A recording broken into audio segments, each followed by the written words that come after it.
Yes, magandang hapon mga minamahal ko mga taga-subaybay. Dito ko sa Barangay Commonwealth, Quezon City. At bumili muna ako ng prutas kasi mahilig ako sa prutas.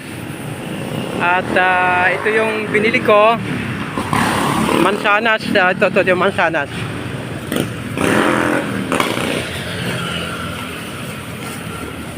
Ito po, ito. Dito na sa lalagyan ko itong mansanas. Ito yung mansanas. So, napadaan ako habang ako'y bumabaybay dito sa loob ng Barangay Commonwealth.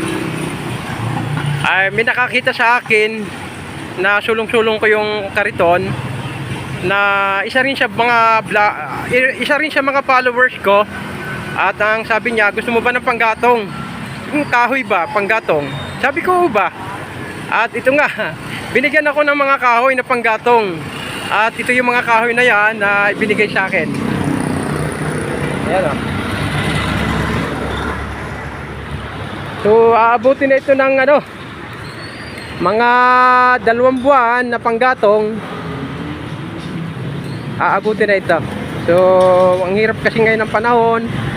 Minsan umuulan, minsan mainit, minsan biglang uulan, kahit mainit umuulan. Ibang panahon ngayon, iba na ngayong panahon. So, ganun ang panahon ngayon.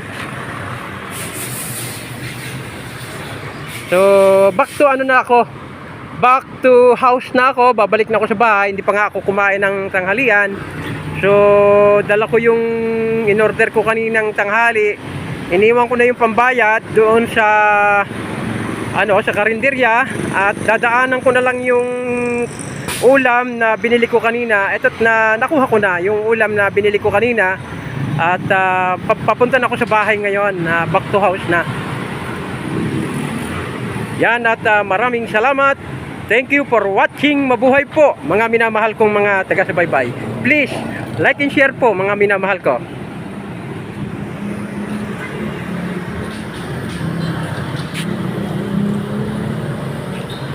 Eto, nasa IBP Road na ako. Dito na sa IBP Road. Nasa kahabaan ako ng IBP Road patungo sa aming tahanan. Dito sa may Batasan Hills, Quezon City. Maraming salamat po.